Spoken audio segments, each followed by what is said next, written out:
James Bond walks into a bar and takes a seat next to a very attractive woman. He gives the woman a quick glance and then casually takes a look at his watch. The woman notices this and asks, "Is your date running late?" "No," he replies. "Q's just given me a state-of-the-art watch and I was just testing it out." Intrigued, the woman asks, "A state-of-the-art watch? What's so special about it?" Bond coolly explains it uses alpha waves to talk telepathically. The lady says, "So what's it telling you now?" "Well, it says you're not wearing any panties," says Bond. The woman giggles and replies, "Well, it must be broken because I am wearing panties." Bond shakes his head, taps his watch and says, "Damn thing's an hour fast."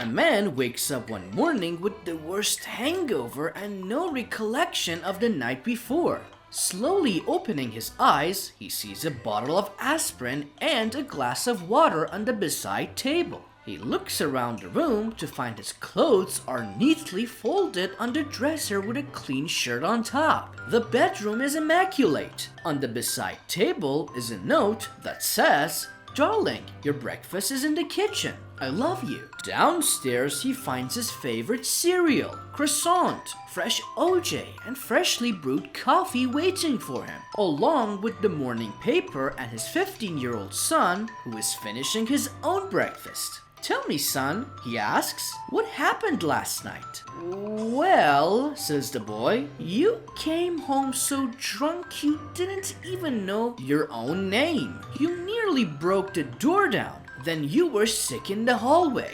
Then you knocked the furniture over, and when mom tried to calm you down, you thought she was the police. So you gave her a black eye." "Christ," says the man, "then how come my clothes are folded, the house is tidy, and my breakfast is ready? When mom dragged you into the bedroom and tried to get your pants off to put you into your bed, you shouted at her, 'Get your filthy hands off of me, you I'm married.'"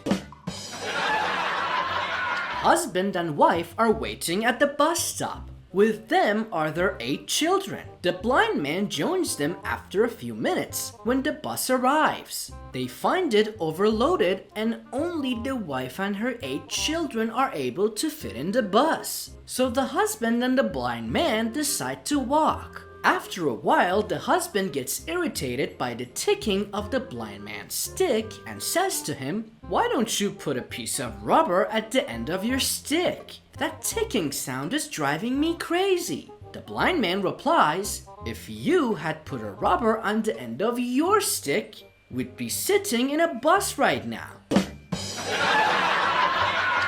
Well-endowed young advertising secretary wore very tight clothes that showed off her figure, especially when she walked. Her young aggressive boss called her into his office one afternoon and closed the door. Pointing to her tightly covered rear, he asked, "Is that for sale?" "Of course not," she snapped angrily, blushing furiously. He replied quietly, "Then I suggest you stop advertising it."